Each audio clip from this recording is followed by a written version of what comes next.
Welcome back to another episode of The Conscious Artist, a safe space for conversations around mental health awareness for musicians, artists, and all human beings. I am your host, Pallavi Mahidara. I'm a concert pianist and teacher, and I am absolutely thrilled that you are joining us today. My hope for this show is that it will give all of us a sense of solidarity and knowledge that we are not alone, and together, through these conversations, we can create more awareness and change for a healthier future.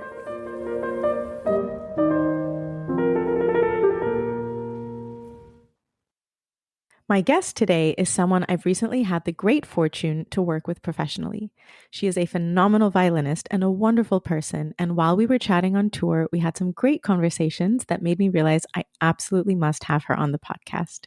So please join me in welcoming Simone Porter to The Conscious Artist. Simone, I'm so excited to have you here with us today. Me too. Thank you so much for including me. It is my pleasure, and I can't wait to dive into today's conversation. You know, on tour, we were speaking about like performing and our experiences on stage, and it led to some very meaningful discussions about like the art of music and the art of performing. And I remember you said something that immediately grabbed my attention, so I'm going to quote you here. We were speaking about the difference between performing solo versus chamber music versus with orchestra and how nerves kick in and differ in these different situations. And you said nerves are inherently selfish.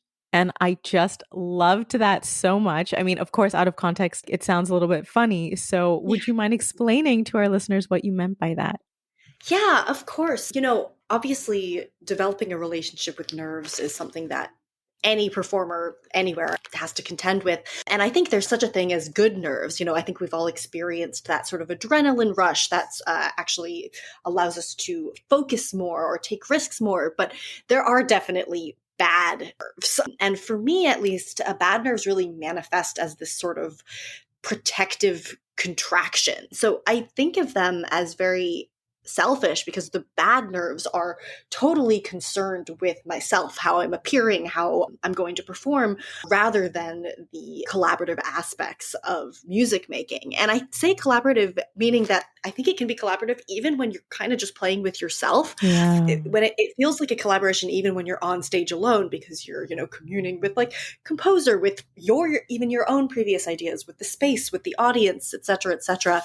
But when I get really nervous in a negative way, I oftentimes realize that I am only focusing on myself. So, I'll be playing a concerto, and when I am like freaking out, usually it's because I've gone into a bubble. So the way that I always get myself out is really trying to lean into listening and sort of shift my attention away from like my own execution into the other lines and the conversation and response. I love that so much. Thank you for sharing that. And I totally agree with you. I've never thought about it in this way. And I think this is such a fascinating way to actually explain and to highlight the different types of nerves, because you're right. We will always have some nerves on stage because of adrenaline, because of this high stakes situation that we're in. And those nerves help us, the good nerves, as you say, like help us to be more attuned to everything that we're doing, be more concentrated in the fine details, and in a way, be more present. But the bad nerves, as you say, end up taking away from not only what we're doing and what we're sharing with our audience or our colleagues, whether we're on stage alone, as you say, or with a group, with an orchestra, but it takes us away from the present moment. And it's funny because I was imagining what I feel like in those extreme nervous situations, which generally come when I'm like very underprepared and like have memorized something like 3 days before. And that's when I'm like super, super heightened aware of, is my memory going to hold? And of course, as age kicks in, every year passes by, I'm like, I don't know if my memory is as good anymore. It's scary. It's really scary. It's scary. But that fear feels so present. And I'm curious, like, what you think about it, because it feels like, oh yeah, we are in the present moment with that fear because we're like, we feel it so presently, but it's actually this kind of like fight or flight or freeze instinct more, right? And what you're saying about it being selfish, it is actually because we're just so focused on, in a way, our ego rather than being present and exploring what's happening with the art of what we're doing. Yeah, absolutely. No, no, it is a presence. I totally know what you mean by fight or flight. Like I've had those performances similarly, usually when I'm underprepared for some reason, where it feels like the entire performance you just spent like hanging on by the tips of your fingers. Right? Moral of the story, prepare ahead of time. Exactly. But it's like, it's so unsatisfying, not only just because, obviously experiencing that level of fear on stage is very uncomfortable, but it also feels just bad because it could have happened anywhere. It lacks like this sense of context and Yeah. place that comes when you really are open and sensitive to other people on stage or other people in the hall or whatever. There's this one book quote that actually has nothing to do with performance, but always has stuck with me when I'm trying to get myself out of nerves. It's from Maggie Nelson's The Argonauts, and she's actually talking about her relationship, her marriage, and she talks about it as an infinite conversation. She calls it an endless becoming. And even though that had nothing to do with performance, I think about that just combination of words all the time for performance. Because if I think of a concert, of a performance as a becoming, it helps me so, so much. Like thinking of it as something that's actively crafted moment to moment, not a reproduction of Hmm. something that happened, in a previous rehearsal or practice room or something. I feel like if I think of it as an endless becoming, I am required to develop like the type of awareness and attention that disarms nerves, because you have to be open to everyone else on stage. You're like pursuing these risks and even just pleasure and everything on stage with the different type of presence. I love that. And I love the way you explained that, because you're right. It's not about what we did in the practice room and what we've even practiced, quote unquote, practice in previous concerts, but it is about that exact present moment. And I wanted to add to what you said about when we're in that like fight or flight or freeze mode, we're also like, we're missing out on that concert in a way. Like by not being present, it's like we're letting it pass us by. It's like when you waste a meal on really bad food. Oh my gosh, yeah, absolutely. It's like, Absolutely. why did I just waste a whole meal? Like now I have to wait till like morning to eat again. Like this is terrible. I know.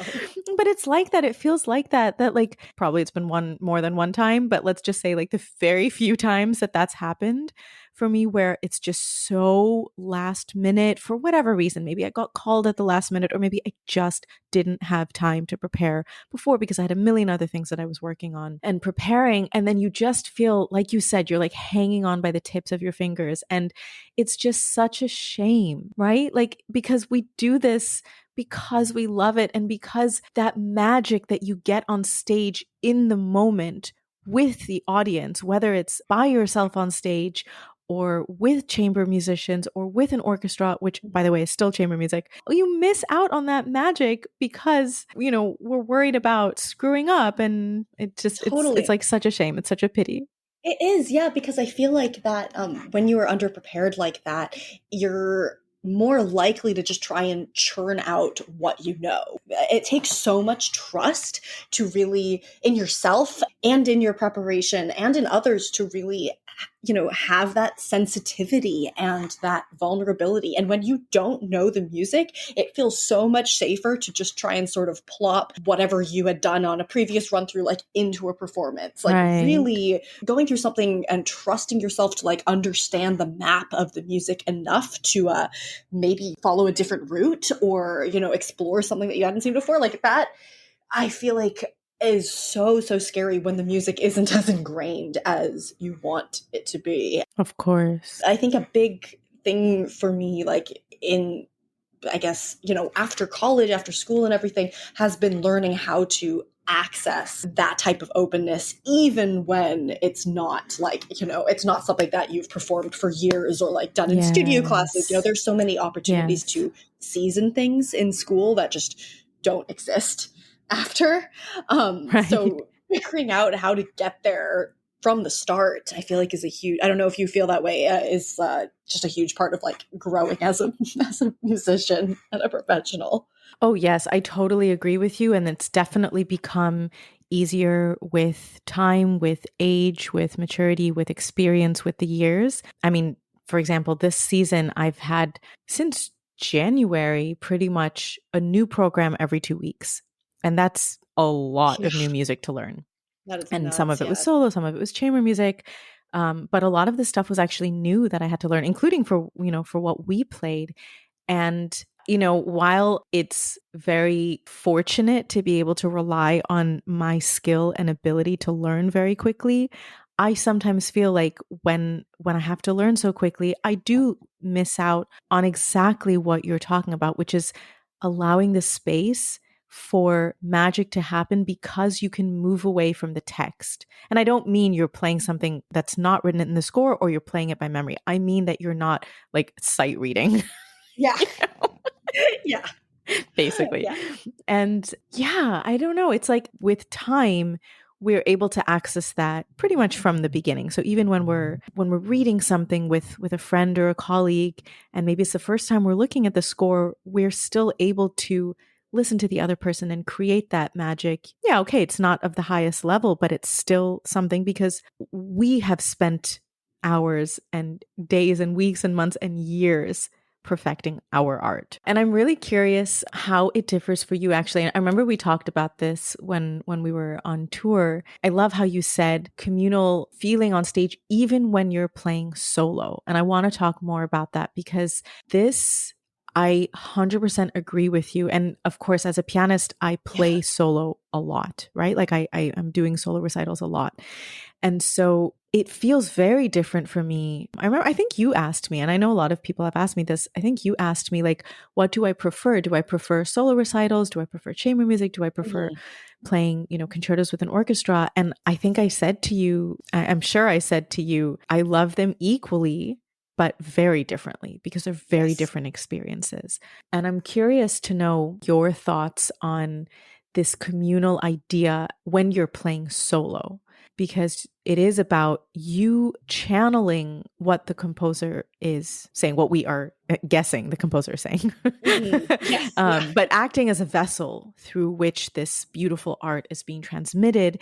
And we're sharing that with the audience, and we're feeling the energy in the hall, and the silence, and the atmosphere, and the temperature, and the acoustics, and Mhm. everything is alive in that moment. Yeah, absolutely. I mean, obviously, as a violinist, I have a lot to learn from pianists who are so used to, going on stage alone for the entirety of a program. Like that doesn't happen for us very often. But I'm working on a recital right now where the first half is totally solo violin. So it's sort of been on my mind a lot. Like I feel like I play the best and I have the best time on stage and I feel like I'm the best musician when I really consider myself a listener, even though I'm performing.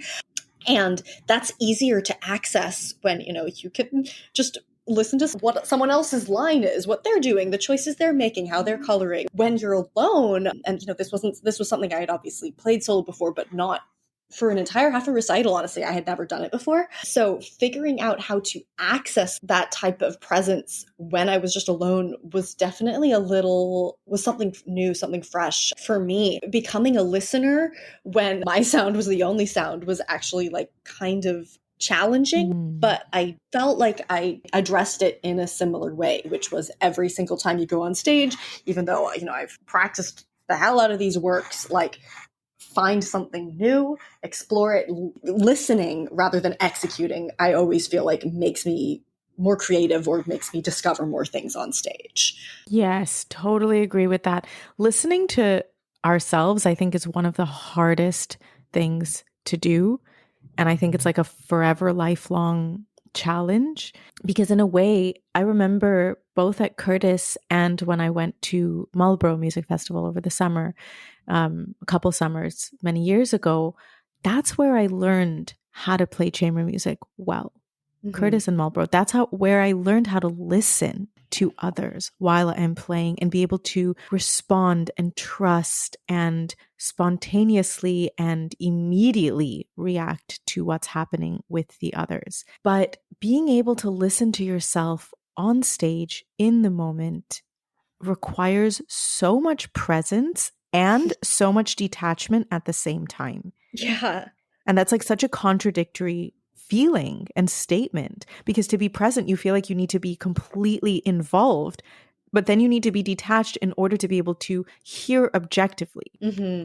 I'm curious for you, how has that journey been? Because yes, it's true. Like I've been doing that for most of my life, and that Of is the course. majority of what I do, right? Yeah. So, actually, the everything I was talking about in the beginning, the endless becoming thing, I really started thinking about that the most when I started playing more solo music, not necessarily this recital specifically, but I guess in the last, 5 years or something. And playing both solo music and contemporary music, or, well, this recital is actually a lot of solo contemporary music, taught me so much about how I want to show up on stage. Because when I first Mm. started playing this newer music, it was sort of a lexicon that was unfamiliar. So I just naturally was more attentive, I guess, on stage, because I didn't have the option of automatic phrasing. There was nothing to fall back on. And then I realized, of course, I was like, oh man, I should be approaching every single piece like this. Like there's nothing that like the fact that this doesn't feel arbitrary or automatic, and that I'm really, really thinking about what every single note, what every single line is asking from me. I was like, oh, this is how I should approach, Mendelssohn Violin Concerto, even though through osmosis I've absorbed, the traditional way to play it like 50 bazillion times. Right. But that presence was really, really transformative. It totally just hinged on the quality of attention, like not feel going on stage playing something where I didn't feel like I had the option to let any notes drop. Like I really had to live with them, craft them, and also follow them. I was like, oh, this is how I should be feeling absolutely all the time. A lot of it was about forgetting my own physicality, playing the violin and everything. I feel like so much of the sort of pragmatic aspect of artistic development for me has a lot of it has really been like leaving my left hand behind on stage, honestly. Hmm. Just because, like, as a student, and everything, playing in tune is so hard that you that you just focus so much time on that. But that for me is like the end all for a good performance. Like leaving that physicality, leaning into my right hand, which is what's actually shaping the line, is kind of the only way that I can also get out of myself. So when I'm thinking about phrases and everything on stage, all of my tactics are sort of like expansion via sensitivity, forgetting physicality, and like response as invention. Ooh, I love that. Thank you for sharing that. And I think that's so fascinating. It's obviously different with piano because we're using our two hands in a similar way.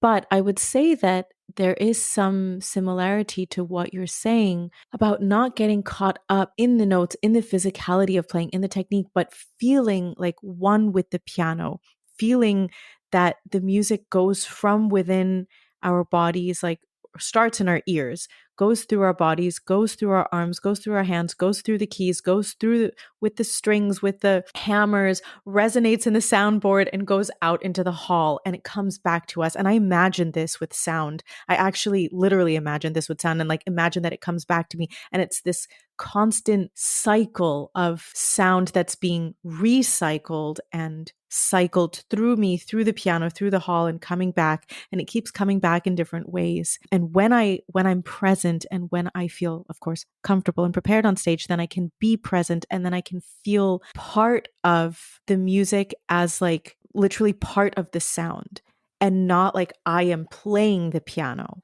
No, but I am part of the music making process. Does that make sense? Yeah, absolutely. Yeah, that makes a lot of sense. That's so transformative. I'm curious, do you have any like consistent gremlins that are just do your nerves crystallize into like the same, I don't know, hang-ups frequently?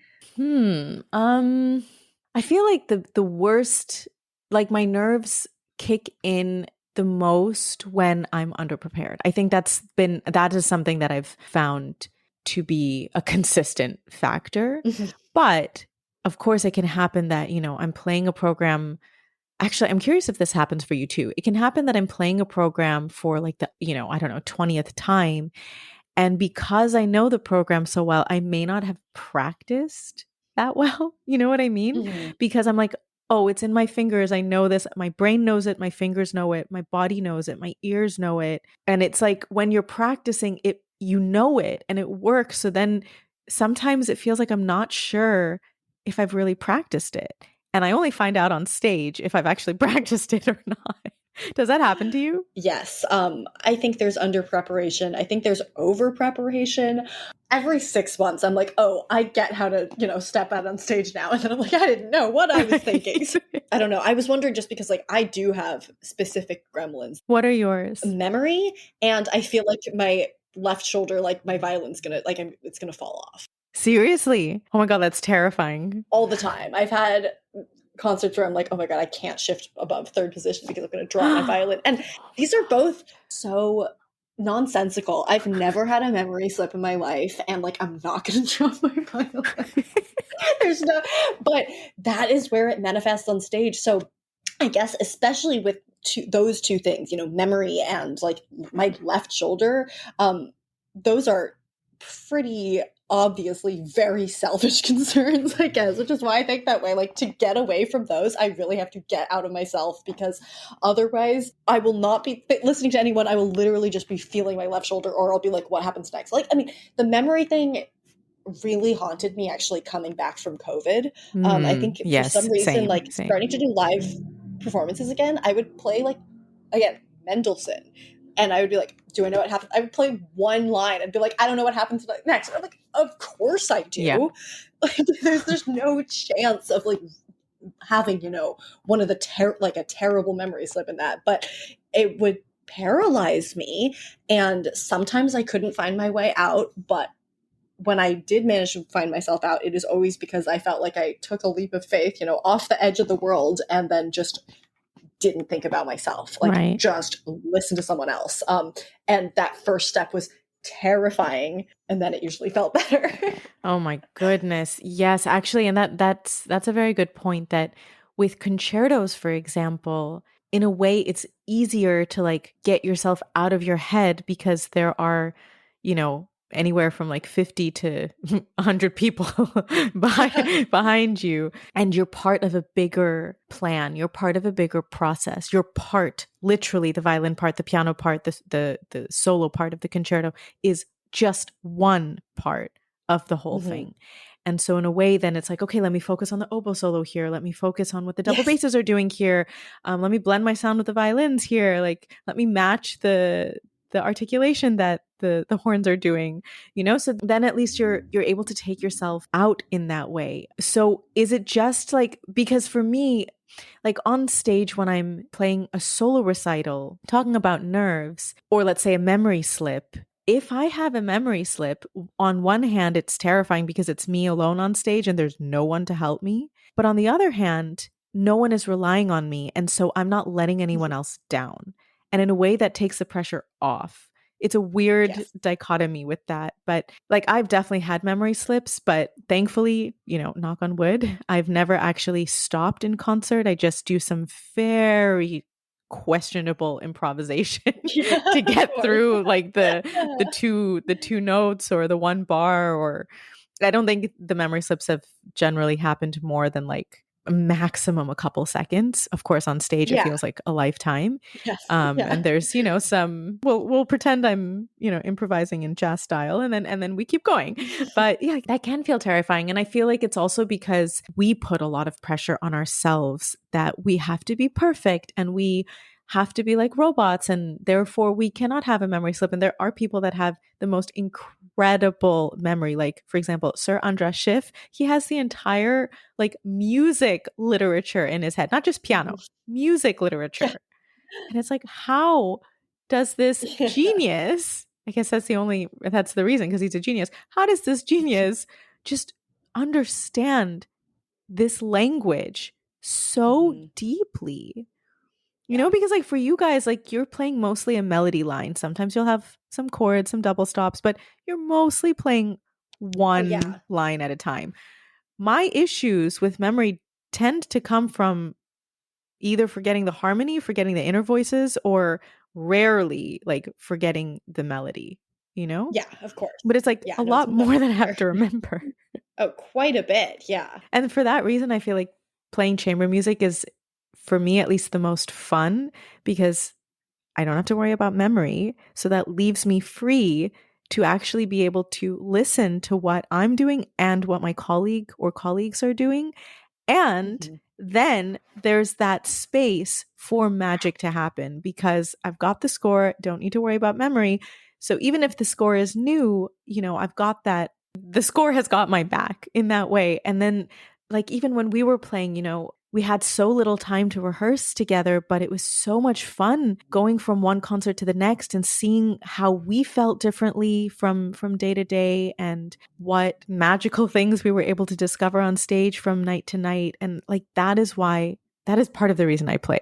Oh yeah. Oh my gosh. No, playing with you was so fantastic because like I like that you just mentioned like space for magic. I feel like you played in a way, and the way I think I complimented the way you played with timing, but the way that you perform creates space. You don't feel hemmed in at all. Like playing with you is great because it feels like this expansive thing. You can stretch out your arms and like look around and play with things. Like, all of, classical music and performance, dealing with nerves and also dealing with, the restrictions of a piece or a style or anything are about finding, what the capacity is within those boundaries. And I love how like expansive playing with you feels. It feels like you just automatically find these vistas where you can just try something new or look around, which was really, really amazing to learn from and be a part of.